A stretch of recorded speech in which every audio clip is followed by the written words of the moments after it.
Great. So it's time to start. First of all, thank you for participating in our first webinar on the agrivoltaic in Africa. My name is Shota Furia from Institute for Sustainable Energy Policies. I am the operating agent of this webinar. Before starting our webinar, I'd like to give two instructions for participants. The one is that this webinar is organized with a Zoom system. And if you have any questions, please type it in the Q&A section in the Zoom screen. And then I will moderate and give the question to speakers. And the other instruction is if you have any message to the panelists and organizers, please type it in the chat section of the Zoom system. Then we can respond to that. So, okay, so let's get started. All right, thank you, Shota. My name is Makoto Tashima, Senior Research Fellow of ISEP, Institute for Sustainable Energy Policies. And today I'm gonna act as MC for the entire session. Thank you for participating in our first webinar on farming with solar power in Africa. This webinar series is aimed at to come up with solutions to introduce agrivoltaics in Africa. And it is going to be very action-oriented series to come up with the solutions. For that, we need to listen from both sides, from African side, current situation in Africa, particularly agriculture situation, and also from agrivoltaic-rich countries. So for the opener, the first webinar, today we're gonna have two presentations from Africa side and two presentations from East Asian countries, Japan and Korea. And this program is also simultaneously broadcasted via YouTube Live. And we are planning to upload French subtitles because it is a great need in particularly in West Africa countries, people are speaking French. So it's gonna be, there are gonna be a little time lag, but we will upload French subtitled YouTube video as well. So without further ado, we want to start from a first presenter for the night, Dr. Ibrahim Togola,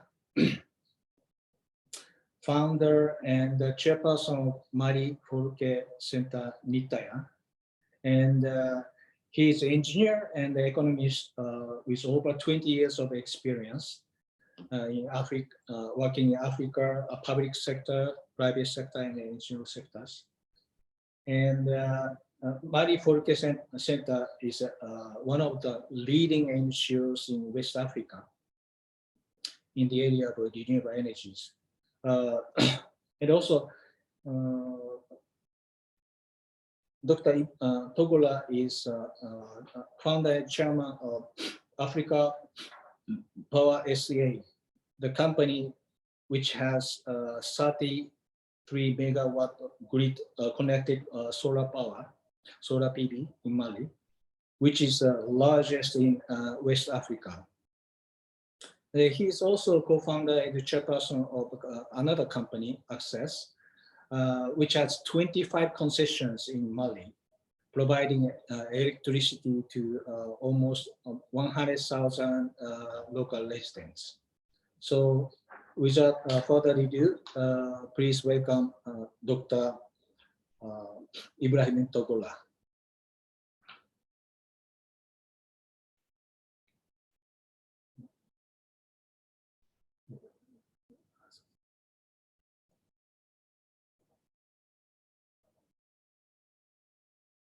Okay, thank you very much, Mr. Makoto. It's a really a great honor for me here in Mali with my colleagues at the Mali Folk Center and Access, and also we have some other colleagues from other organizations, renewable energy organizations, to come to join us here in a room. We are here at in the meeting room of Mali Folk Center. This is also the good idea about this video conference. I think we had honor 2 years ago to have Mr. Tetsu Shota and you, Makoto, here in Mali. It was a great honor and a great pleasure. In the second World Community Power Conference in Mali, where we brought together more than 400 people. And you were one of our illustrious guests from Japan to stay with us here in Mali.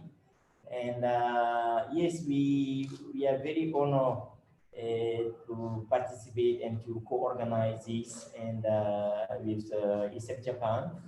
And my colleague here, besides the director of Mali Folk Center, Usman Ouattara, is just beside me. His team made a very good work on that. So when it comes to agrivoltaics, and is a new concept here for many of us in Africa, but agriculture is when agriculture with big A, agriculture, livestock, and fishing is occupying more than 80% of our population. Mali is a big agriculture country. About 70% of Mali population live in rural area. And also is we have huge potential because we have two big rivers, River Niger and River Senegal. Even we are dry at 2/3 of our lands. We have a lot of surface water, and then also we have a good underground water. But Mali is one of the countries which is self-sufficient in food supply, but we are not exporting food. And but when it comes to the leguminous, the vegetables, we are almost importing. So we don't have enough leguminous. In a rainy season we have, but in dry season it's become too expensive for most of the Malian people. And so it means also the agriculture sector is very much depending on the rainy season. And with the climate change, it means farmers are severely affected. And so because they have to depend on the rain. So saying that with the increased penetration of renewable energy, the going down of the price of solar PV and accessory, and we see this is a great opportunity, especially for Mali Folk Center and Access, because Mali Folk Center has been advocating for renewable energy for almost 20 years plus. And we succeed to get Mali as a tax-free on all renewable energy equipments. Mali is one of the few countries in Africa where any renewable energy equipment pays 0 tax, including VAT, which is a big achievement for Mali civil societies and private sectors. And but we when it comes to the food, we see as a great opportunity to link this together. So therefore, the experience in Southeast Asia, Japan, a solar farm in in Korea, with whom we have been also talking, and it's very important for us to see how to really make this leapfrog us to get to the technologies when it comes to the vineyard greenhouses, when it comes to the agrivoltaic, when it comes to cold storage. And all this can combine in the side of the farm or in the side of the electrification power plants to really make a transformation. And therefore, there are big interests. We are going to the school here. We are really open to learn, and then to go ahead on that. So I don't know if I'm going already on my presentations, but I want to welcome you and maybe discuss a bit further when there will be questions. Thank you very much.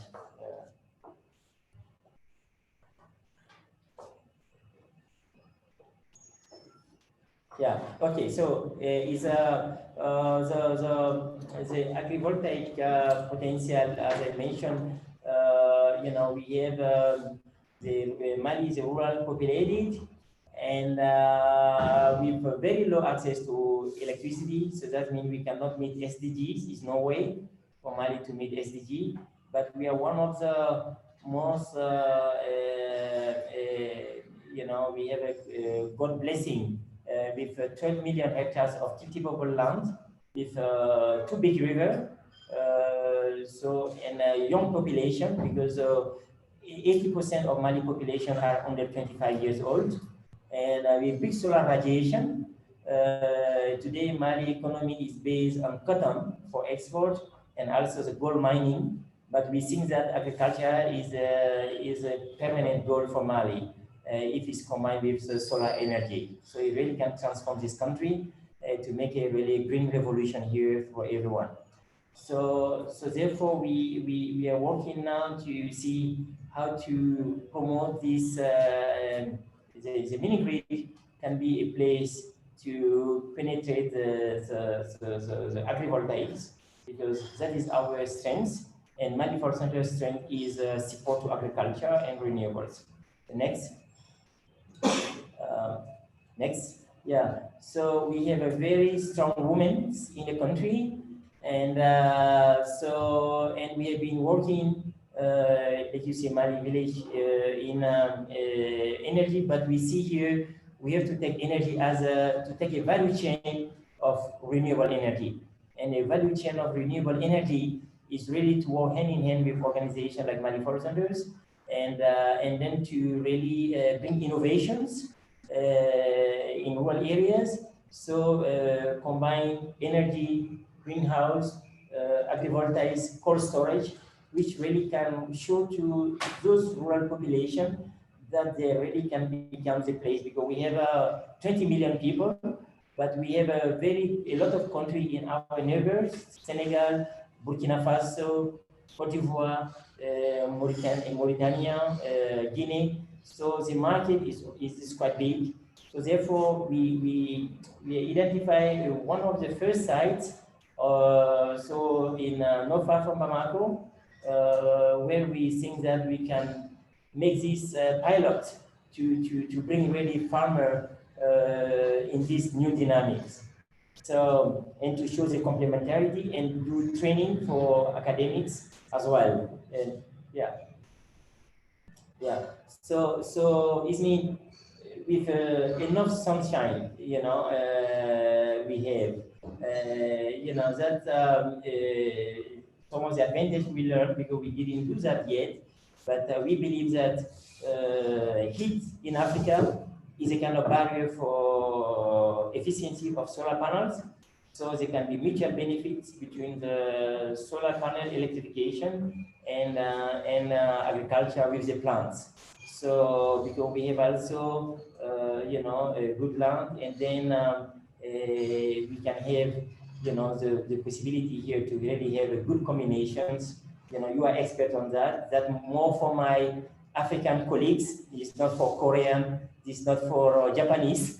You should more teach us. Maybe if we are doing something here which is not correct, please correct it. Is more for my colleague here in the room, and also for my African colleagues, because they are asking me what is the benefit of this, and we see this is an enormous benefit, and you know, for us also to create jobs, you know, to facilitate access, to increase opportunities, the different health benefits, because we can get the vegetables every year. One example, tomatoes. If you take tomatoes in December, January here in Mali, 10 kilo will cost you €1. Yeah, €1. I don't know how much it will be, the Korean money or Japanese money.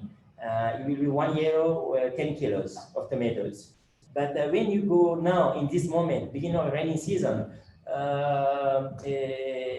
we start from now till November. You know, 1 kilo of tomatoes, so now will cost you more than maybe €3. Yeah, in a market. So So this is how how the multiplication effect is. Because when is a rain, we have a heavy rain, so you cannot do gardening. So it's very difficult. A lot of plants are dying, a lot of loss. So that means if we have, you know, the agrivoltaic, yeah, if we have agrivoltaic, we have many houses that really can allow the permanent production of vegetables.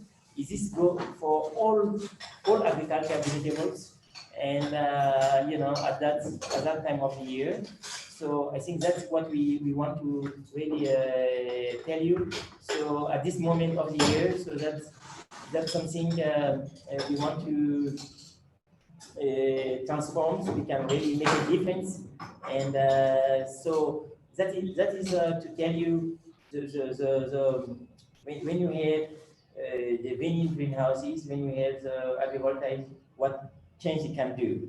So yeah, so that in terms of food security, in terms of availability, and the cold storage. Yeah, the cold storage is that is the point. You know, we want to bring here, so people don't have to sell all the production at once. So the energy availability can allow the transformations, can allow the how things will be spread. You know, people can store the production or continue to produce all year round. Yeah, so maybe there will be question and so on, but we are very eager to learn here and so on. Thank you very much. Thank you, Ibrahim. Yeah, sorry for the glitches in the PowerPoint presentation at the beginning. I thought you were going to roll the PowerPoint. But anyway, you pointed out several key issues that African Mali is facing in agricultural areas. And next presenter, I think Marco can answer some of the questions you mentioned. You mentioned cold storage will be a great benefit to build a cold chain. So Marco is actually dealing with that. And then, sorry.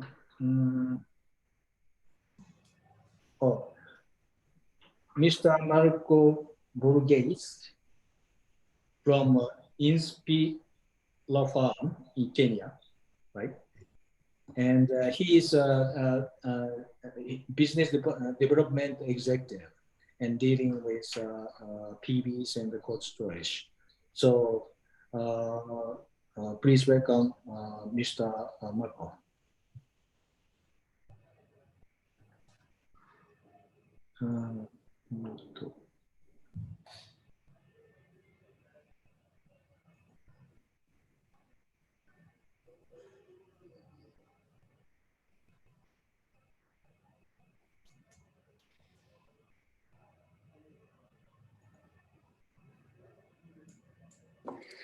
Hello, everyone.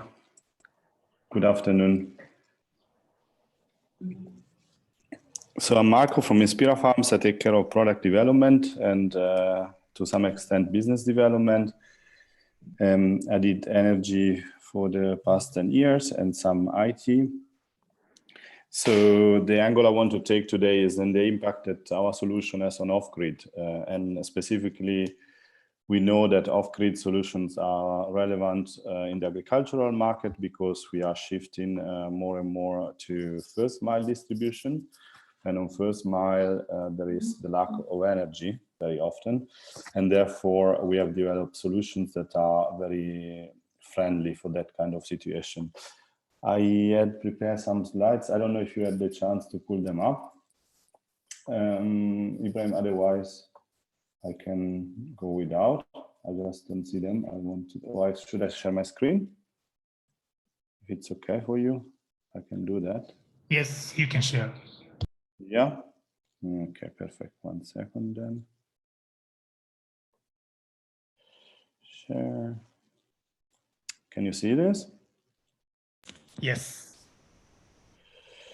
Okay, sorry, I don't know if I can go in presentation mode with this, but it should be okay. It should be fine. 1 second. So, yeah. Should be okay now, no? So basically, Inspira Farms build cold storages, and we could build cold storages also based on PV solutions. On this slide, you see the classical PV solution. You have on the top right a PV array with a solar charge controller. The solar charge controller will work together with an inverter to the left, and therefore charge the batteries. From the batteries, we can then connect loads that we don't want to stop working when there is no sun. And then we may have other loads that can stop, and in that case, we can decide to connect to the grid or not. In our case, in our solar kits, there is always a genset. So our goal is to reduce diesel consumption by 80%. So we don't design normally toward 100% PV solution, but we design towards a 20% diesel consumption. The reason for that is the opportunity cost. When you reduce the use of diesel, there is an optimum where you don't want to stop using diesel entirely, because the more you avoid diesel, the more the cost of the batteries. And so there is an equilibrium where you can find a significant reduction in CO2 emissions, significant reduction on energy costs, because solar is cheap, as you were also saying. But you don't have to buy an extensive amount of batteries in order to power them. So we have found a sweet spot in this 20% consumption from diesel. That's why you see a genset to the bottom left. And we offer this system finance. So normally our client pay per use for the cold storage or monthly installments, so that the solution is more affordable. However, we have realized that microgrids and mini grids are growing in the region, and there is more need for solutions that can optimize the return of investment on mini grids. And also often there is a need to shift certain loads. Sure, batteries can do something to a certain extent, but they're expensive. So we have developed a solution which we call InspiraCool, that is a chiller with a thermal storage for load shifting. On the left, you see our InspiraCool cabinet. This is the architecture of it. We have a DC chiller up to 10 kilowatts of thermal power with 60 kilowatt hours of thermal storage. The energy is stored with phase changing materials, so it is ice basically. We will produce ice, and we will then be able to shut down the compressors when we want to load shifting. We have an IoT solution which is based on weather data. There is a weather station, energy analyzer, and data coming from the cold room. We have a small amount of batteries, as compared to a solution that will be full based on battery without phase change material. And therefore, we can reduce the energy consumption from full load to the load on the ice bank by a factor 6. And this factor 6 is the amount of energy we can shift. So talking 10 kilowatt, what we'll be able to do is that for 6 hours, 60 kilowatt hours is the amount of storage we have, we can shift the peak. To make an example, you may have the evening in a microgrid, people will be at home, they want to use their phones, their televisions, there may be energy consumption there. And typically the farmers will have just loaded the cold room, so the cold room will have the peak consumption exactly when people are at home. What we can do is to charge the ice during the day and then to use it at the peak hours so that the consumption of the compressor is lower. Then the cold storage to the right is powered by an hydronic exchanger with the temperature humidity control. And on the electrics, we have PV and chargers, and we have our own cloud to monitor that. Here's a screenshot of 2 charts which are relevant for this. You can see bottom, the pulp temperature has gone up and then down again. And you see here a slight increase on the top, on the temperature in the ice tank that has given this, taken this heat from the produce to cool it down. We had no consumption from the compressors because it came from the ice. Yeah, to the bottom right, you see some load profiles. There will be the normal load profiles that we have without load shifting. So more or less, you see a complete. Sorry, interrupting. Yeah. Please make the slide full screen because it's difficult to see.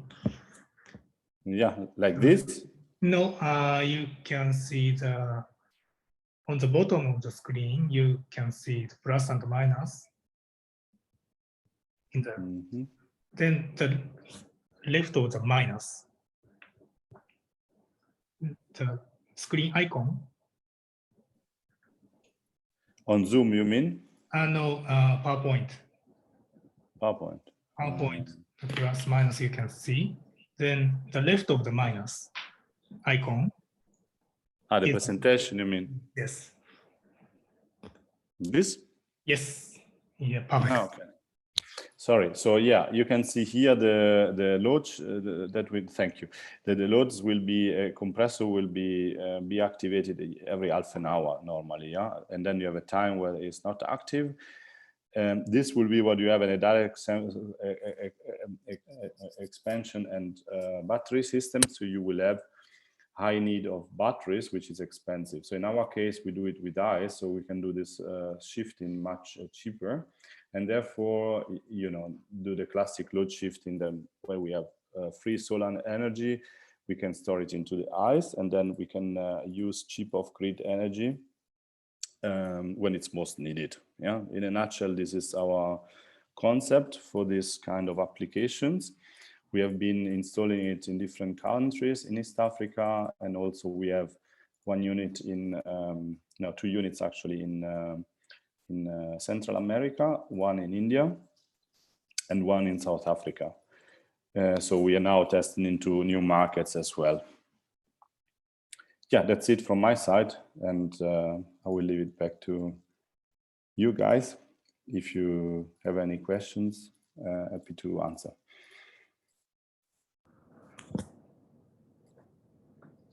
Okay, thank you, Marco. If you have any questions, please type in the Q&A at the bottom. Perfect. Thank you. And then we have some questions to Ibrahim.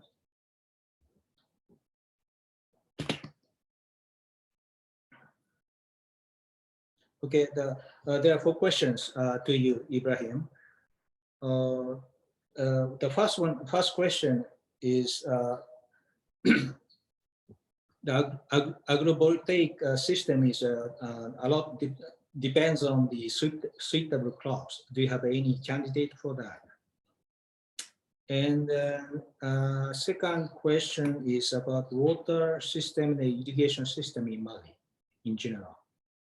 What kind of water system or irrigation system you have for agricultural purpose?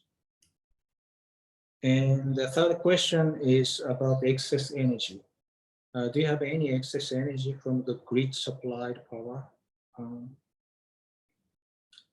then the last question is ongoing project. Do you have any ongoing agrivoltaic project in Mali?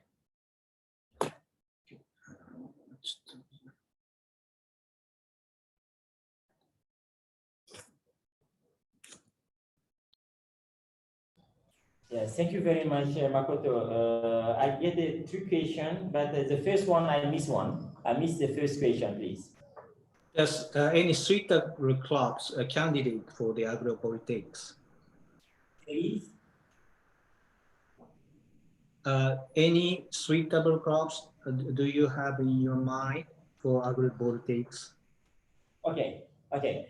Yeah, so what we have in our mind for agrivoltaics is really to work with all kind of vegetables,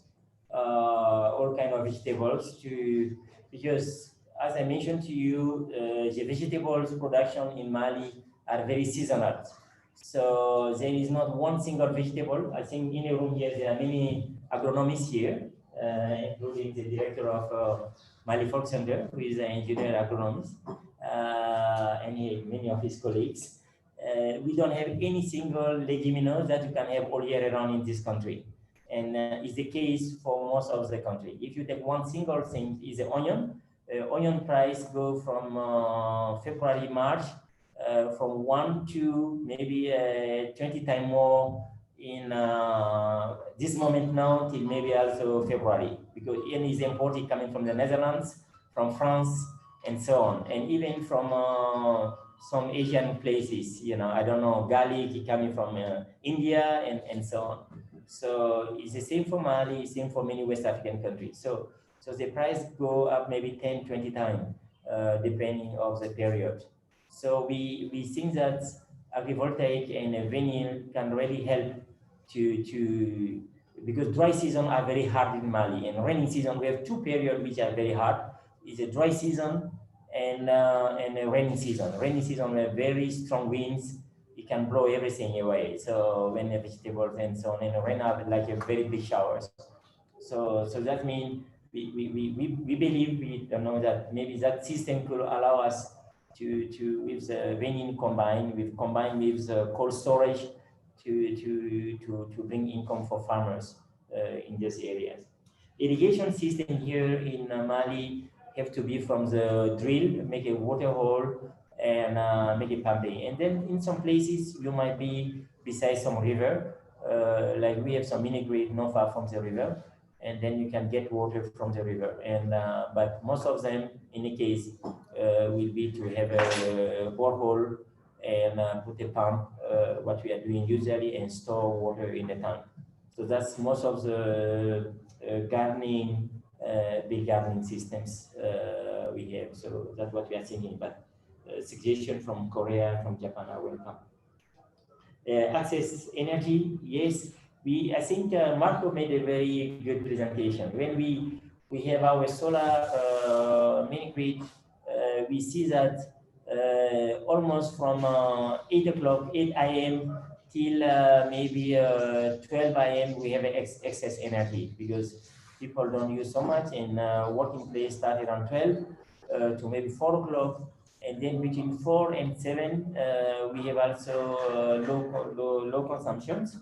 And but then we have in the evening from 7 to maybe midnight, 1 o'clock, then we have a peak. Sometimes we are obliged to turn the genset because you don't have enough battery.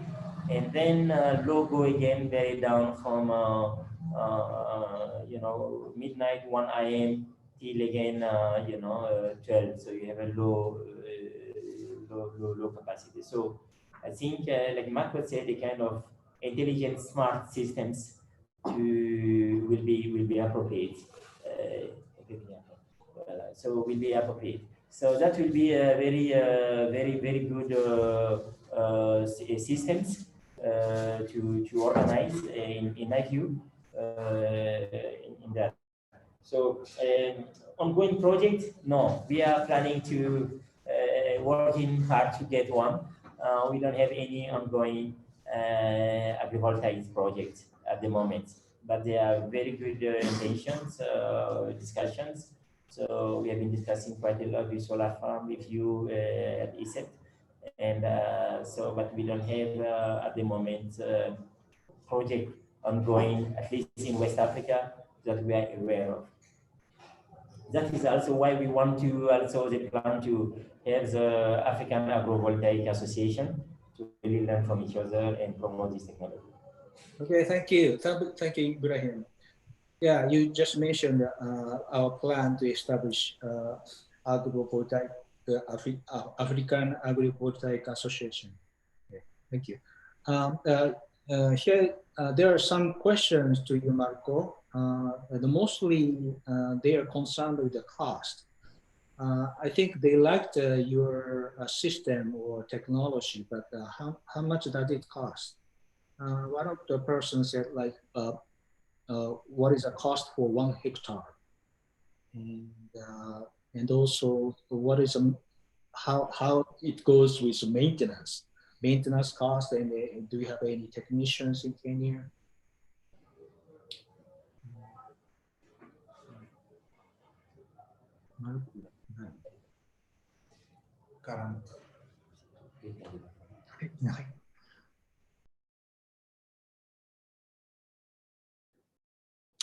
I think Marco is gone for now. So let's move on to next topic. So we hear African situation now. And the second topic is agrivoltaic development in East Asian countries. And they will touch upon potential application that they can think of in Africa. And the first presenter is our own from Japan, Mr. Tetsunari Ida, founder and chairperson of Institute for Sustainable Energy Policies, ISEP. And he is one of the top opinion leader here in Japan and as well as abroad. And he became an international icon representing Japanese renewable energy sector. Working as a social innovator, he led a number of movements and the policy advocacy in Japan to success, starting from drafting feed-in tariff law in 2000, and also developing green power scheme, community financing scheme of renewable energy project. So here, please welcome Mr. Ida.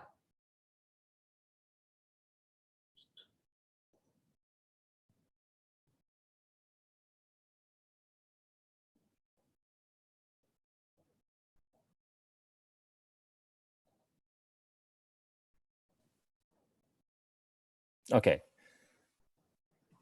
Thank you. Thank you, Makoto.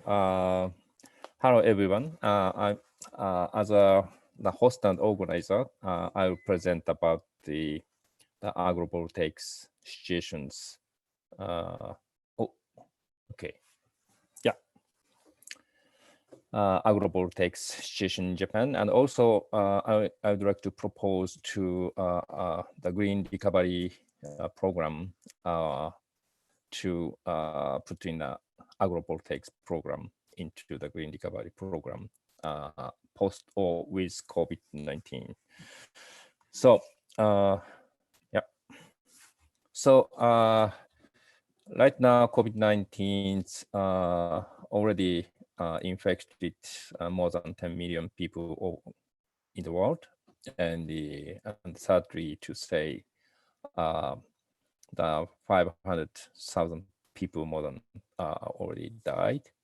Oops. Yeah. And a lot of the economic impact on and also the energy dropping, and but only the renewable is come back, and also the carbon dioxide. This is only the lucky things declining. It's projected 5 to 10% this year, but we couldn't keep on this kind of the economic decline in order to attack or cope the carbon or climate risk. So we need the so-called green recovery. A lot of the call for or voice for the green recovery at the Europe or the Germany or the Koreans, and also in Japan, a lot of the call for the green recovery. But the central piece of the green recovery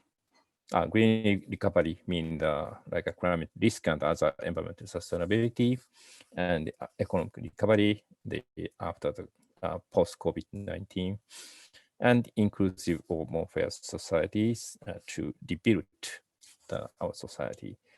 And so the central piece must be the renewable, especially solar and wind. Especially solar is the fastest, quickest, largest solutions, and for anywhere and for anyone. And especially the distributed solar must be the central piece. And since Japan has already introducing agrivoltaics since 2005, it's an early adapter, and So we can so a variety of the application for the various crops like blueberries and other fruits, and of course rice.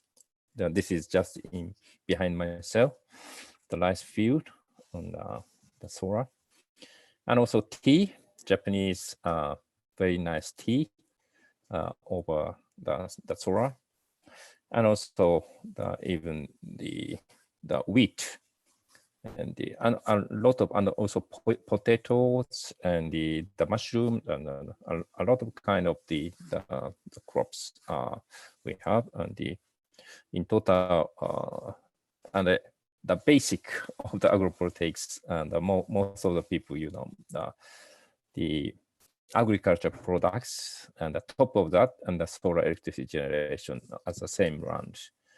And the most of the crops has the so-called photosynthesis has a saturated at the same at some point.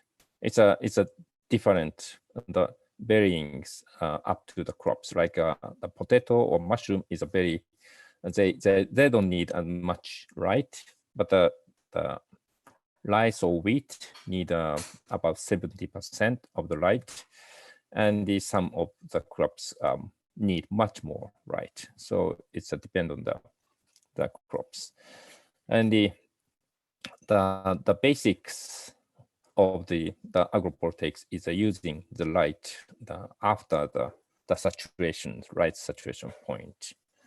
So we have, especially that we have introducing the actually first agrovoltaics in Japan starting 2005, and we have introducing a feed-in type 2012, and after 1 year 2013, the Ministry of Agriculture introducing some license for the farmland for agrovoltaics. Since then, combined with the license for farmland and also feed-in type, the growing the application of agrovoltaics.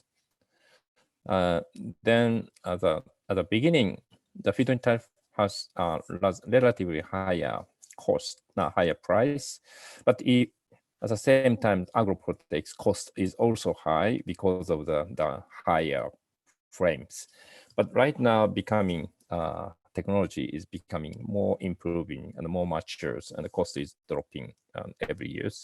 And right now, around 2,000, a little less than 2,000, the licensed farmland for agrovoltaics we have in Japan.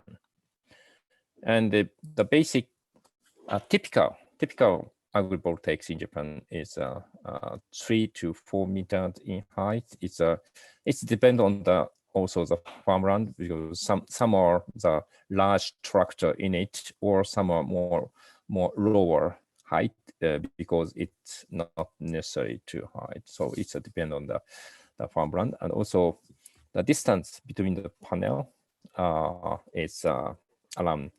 The shade is 30 or 50 or sometimes 90%, like for the potato or mushrooms. And in that case, the shade area is much bright, right? That means the panel is much wider. But the rice or the wheat is in general, it's 30%. And the sun is moving, so it's the panel on the crops, but the sunshine go into the crops along with the moving the sun. But of course, there are some agrivoltaics that even the solar panel can be tracking the sun, and this solar agrivoltaics are improving basically the cooling effect, improving the efficiency of the solar photovoltaic generation, and also the crops performance, and also the irrigations because of the less evaporations from the crops. So it's a good things. And this is becoming from the other presentations. It's very easy to understand how land use efficient for the different land using for just for the crops, just for solar. But if combination of both run, it's both run little less crops and little less electricity, but in combination, it's a total more the crops production and more solar generations. And also this if solar agrivoltaics can be over the crops, that can be mitigating over radiations and overheating. And if considering the more climate change going and more extreme the heat coming, it can be a help to more mitigating the agricultures as well. And a lot of technology is developing and improving. That's the solar module is now becoming going to more bifacial. That could be more efficient generations, and also some of that lights through, and the barriers and the frame design. And because of the solar module is getting cheaper and cheaper, and then last more we could more improve the frame designs more good for the farming, and more less cost, and the more easy to install, the more less cost install. And also if combined with the DC solar pump irrigations, it can be more efficient and the solar farming as well. And sun tracker is now also the growing with the bifacial, the module, and this is also the more efficient the production of solars, and also more efficient lighting for the crops as well. Yep. So in sum, if we can put on the agrivoltaics as a green recovery program post with COVID-19, it can be a more fastest, quickest, and the largest, and for everywhere in the world, and for mitigating climate risk and improving energy access and improving food productions and creating green jobs and improving local economy and improving water irrigations and more efficient land use, and could be more beneficial things for us. So thank you. That's all.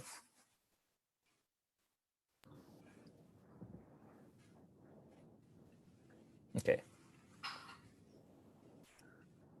Thank you so much, Tetsu. Yeah. Audience has several questions to you.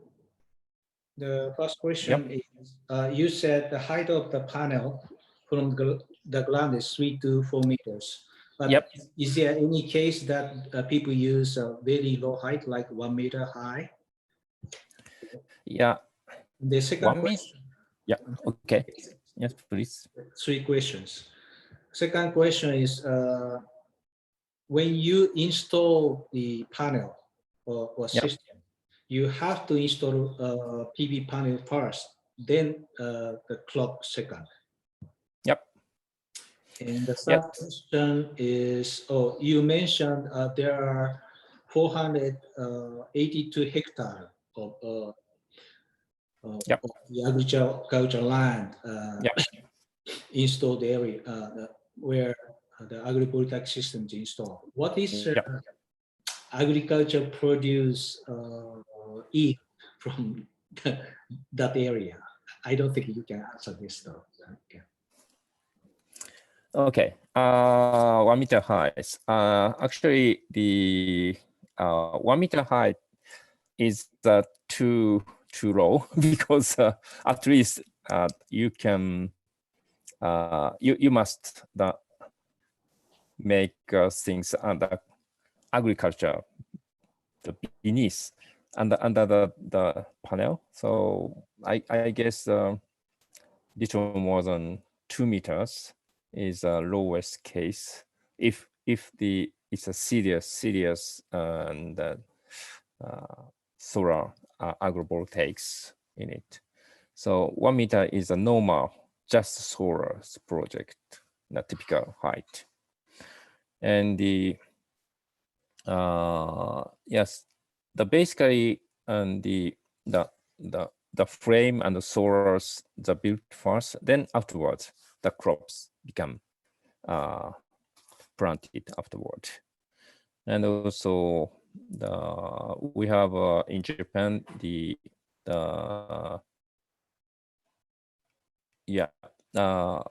incentive for the policy is the incentive for the solar is feed-in tariff, but now feed-in tariff is the fade out. So this year, so since next year, is only basically only solar photovoltaic is allowed to feed-in tariff, and just a solar, the electricity is more competitive, more market oriented. The policies is applied for next year, and the how much yeah what kind of crops can grow under many kind of the crops, and especially the rice. We have our much of rice field, so the rice is a majority, and but a lot of varieties as presented. And the 400ヘクタールってどの質問でしたっけ？チャットの方かな。あ、チャットか。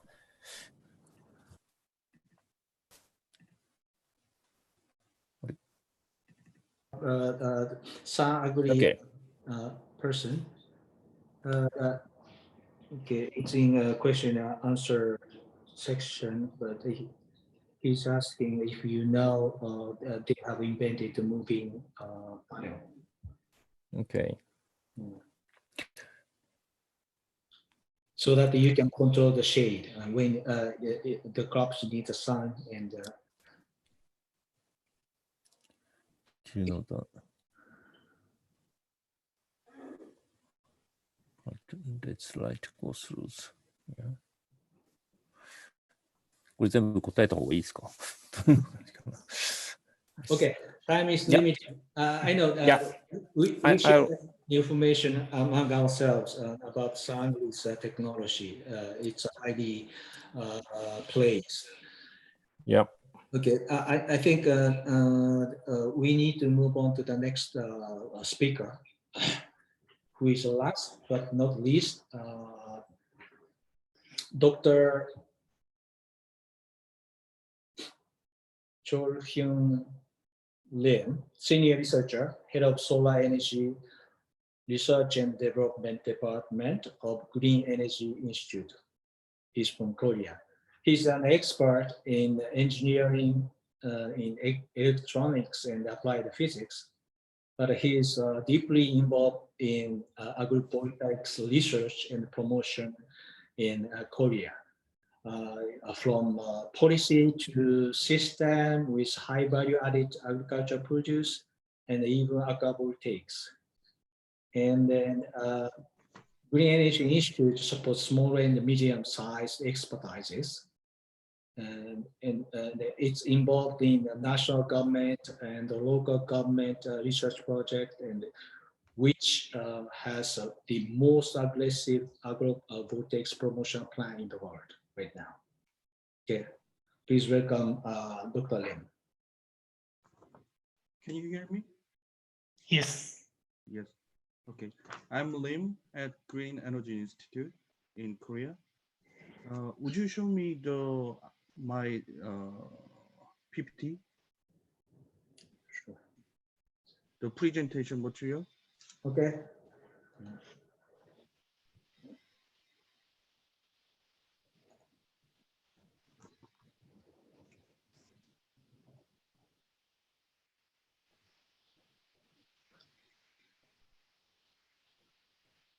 OK。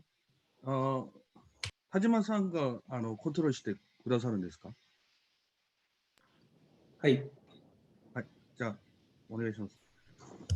I'm not sure whether my presentation today can give a direct answer to the theme of farming with solar power in Africa, but I hope that the example of agri-PV currently being promoted in Korea will be an important example, and that it will be successfully distributed in Africa.次お願いします。The Korean government drew a very ambitious renewable energy roadmap. We call it 3020. We plan to cover 20% of total electric power generation with renewable energy by 2030. We are trying to install 10 gigawatt as agri-PV among them. The reason why the Korea want to do agri-PV is to support the rural area that are getting worse because of reduction of rice consumption and aging farmers. So we believe that agri-PV can bring about improving farmers' income and PV distribution in Korea.次お願いします。The purpose of spreading agri-PV in Korea is to energy conversion and improving the utilization rate of national territory and control surplus rice production. And the profit of selling electricity is 15 times higher in Korea than the profit of rice production. So Korea also has a lot of damage caused by abnormal weather, such as typhoon and heat waves. So it is effective in preventing some of this.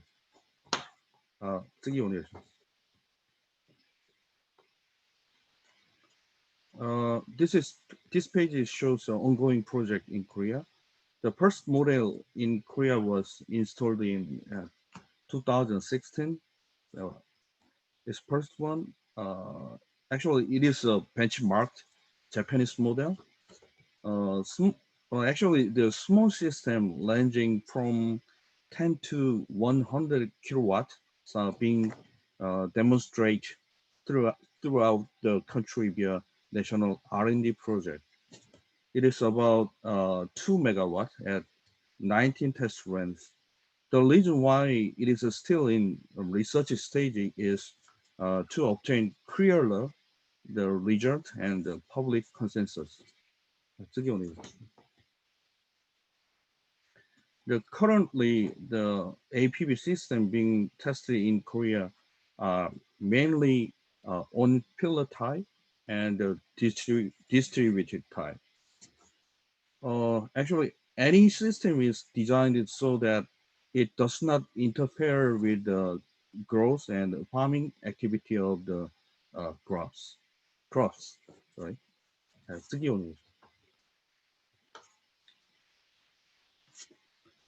While it is the crops tested are include rice, potatoes, cabbages, and garlics, and other fruits, grapes, pears, which Koreans usually eat.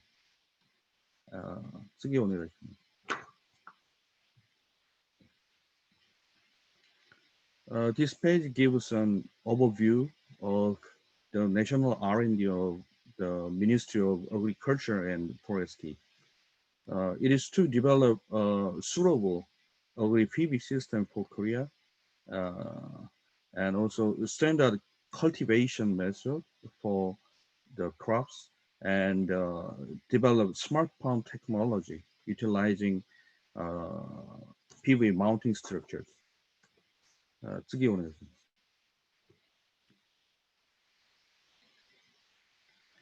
ます。Actually, the changes in the agricultural environment, such as decrease in solar radiation under the APV system, caused a decrease in agricultural production in Korea case. Similar to Japan, the government is trying to design the structures and provide policy support so that the rate of decline in crops does not exceed 20%.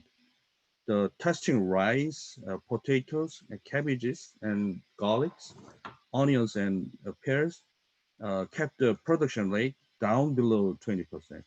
However, it is the case uh, whether the light shading rate of a solar module is kept at around 30%. It is important.次お願いします。I would like to introduce a positive result that protect crops from abnormal weather in Korea. There are many typhoons in Korea, but solar structures protect pears from typhoon, causing the fruit drop rate to decrease to 38%. Also, the image on the right is the result of preventing frost damage in spring. And the flowers on the APB structures are much flasher and more.次お願いします。So finally, referring to Agri-PB, the South Korean president also said he would actively distribute Agri-PB, which reduced the agricultural production but helps farmers on incoming.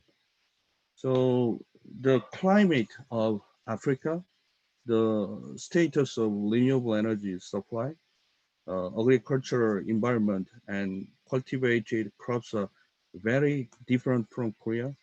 However, I hope that Agri-PB, which can create synergy with renewable energy and agriculture, can succeed in Africa as well. Thank you. Thank you so much, Dr. Lin. Actually, the scheduled time is over now. It's 1 hour. But there are a couple of questions to you, and also we want to discuss just one topic among panelists. So the one question is,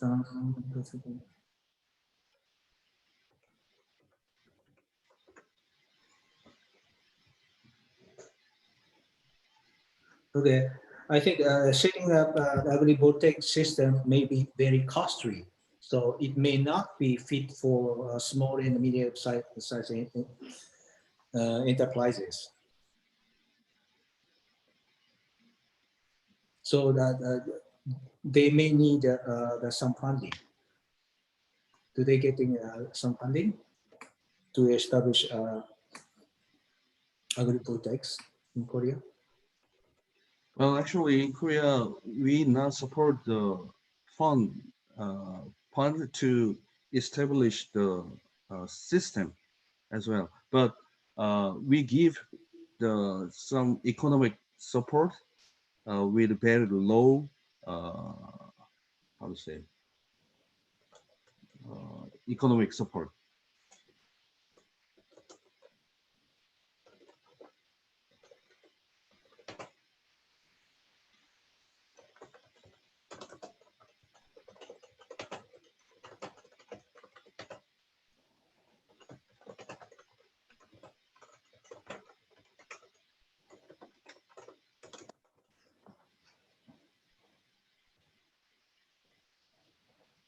Well, the Korea does not provide financial support, but it lends the money at a low interest rate. Okay. Okay. Yeah. Yeah. I know that the government provides you gives you economic incentives with low interest rate. Yeah. Right. Right. So if you try to build an agrivoltaic system, you can loan the money from the bank at the low interest rate. Yes. Yeah, that's a major economic incentive. Yes. Right. All right. So all the panelists come together. So,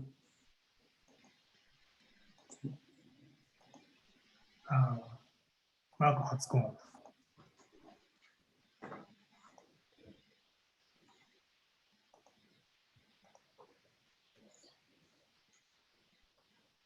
okay, actually time is up. So I have only one question to you folks. Okay, we hear some agricultural conditions issues in Africa today from two countries. And some of the benefit of agrivoltaic system in East Asian countries. Do you think any of the issues that African farmers or people facing can be solved by agrivoltaics?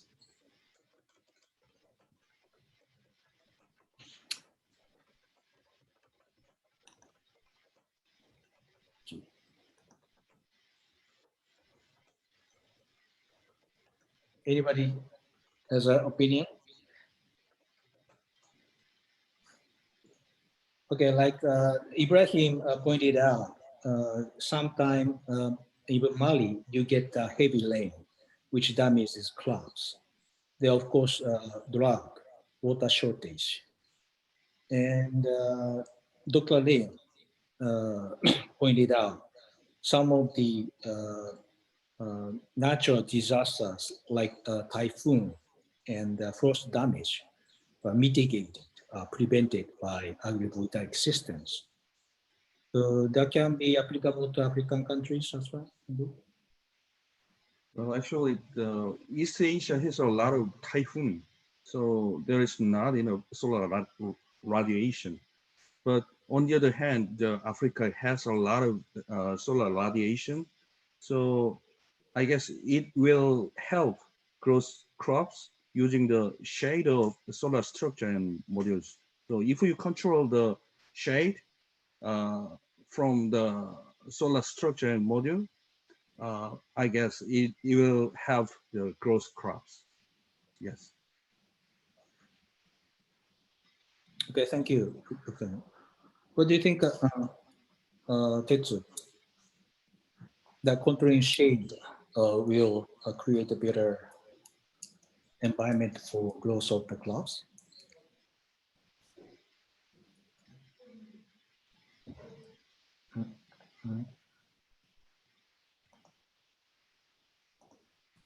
Okay.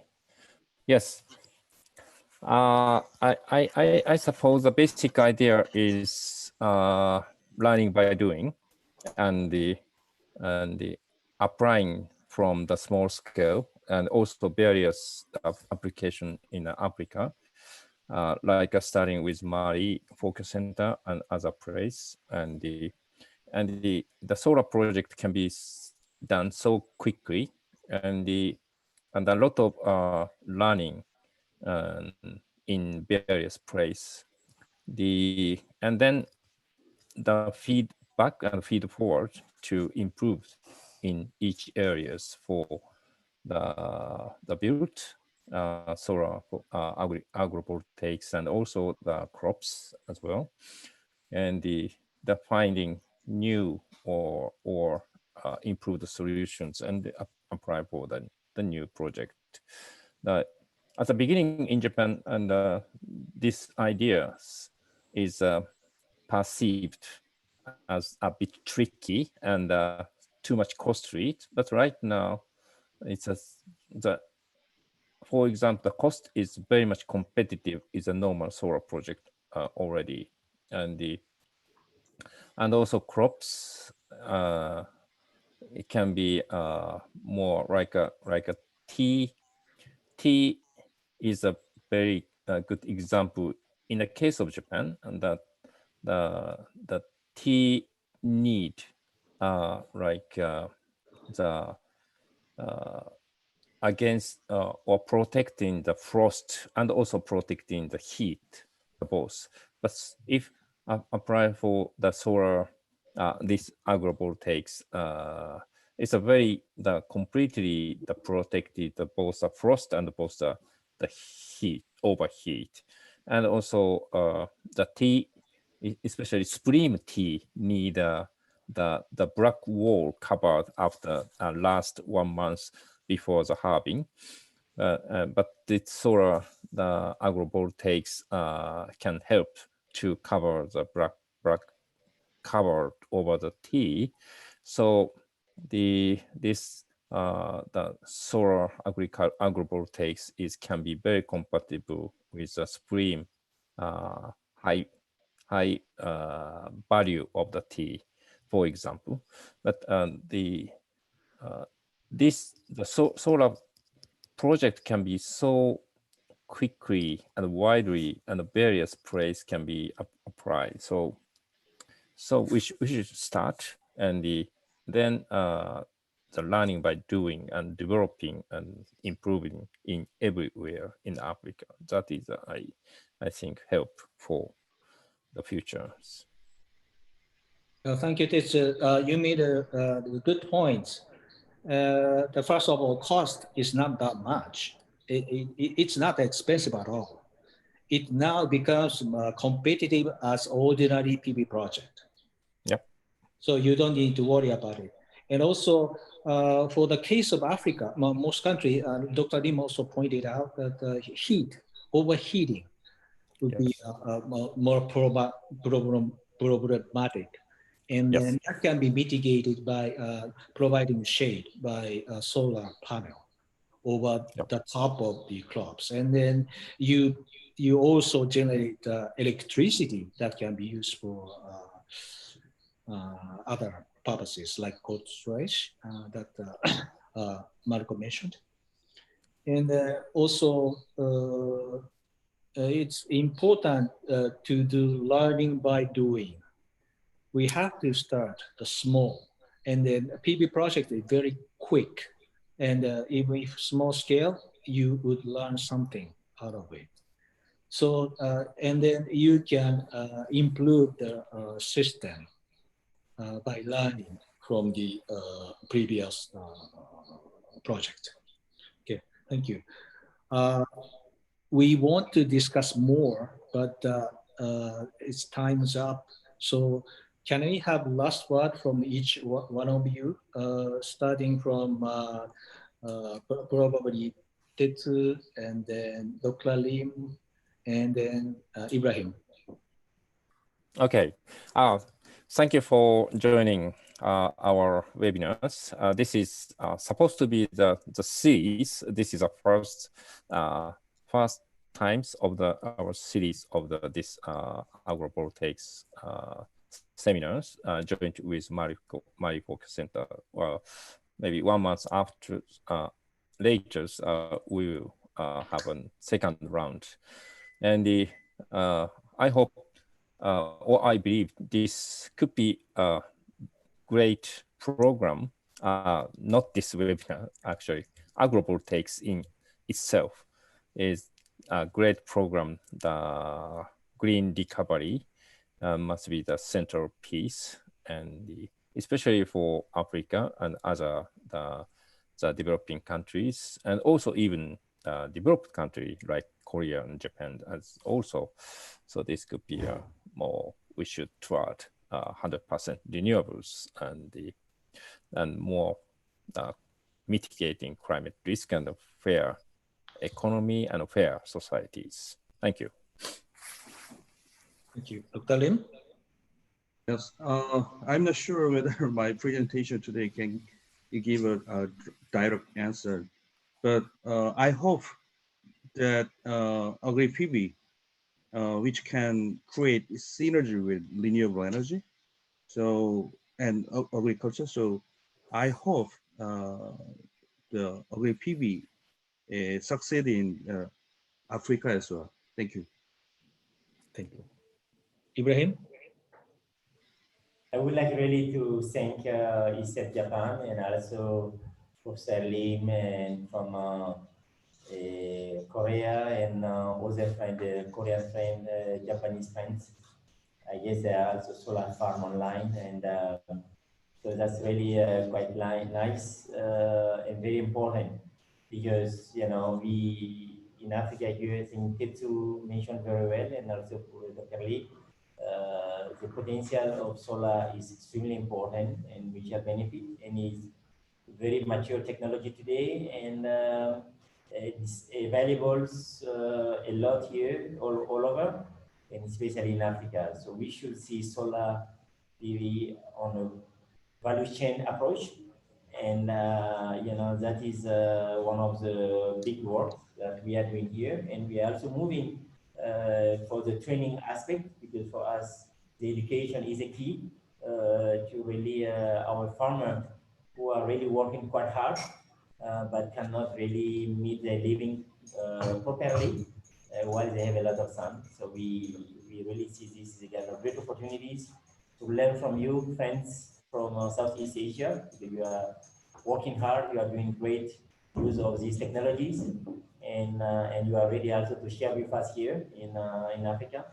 So I thank ISEF for this first round, and looking forward very much for the second round quite soon, and then share with my African colleagues. So I want to thank also, there are many NGO here and companies who come in the office here, because we made a special connection on the internet, because the internet is not great all the time here in Bamako, but Mali Fortuner thank Usman for his team, made a good special connection, so we can do this. And we have different colleagues who left their office, some very far, who really come to join us here, and I want to thank all of them. And thank you, Isep, thank you, Lim, and thank everyone from Japan and Korea. Thank you very much. Thank you very much, Ibrahim, and thank you very much for Tetsu and Dr. Lim and Carlo. And we have one just questions to you guys, and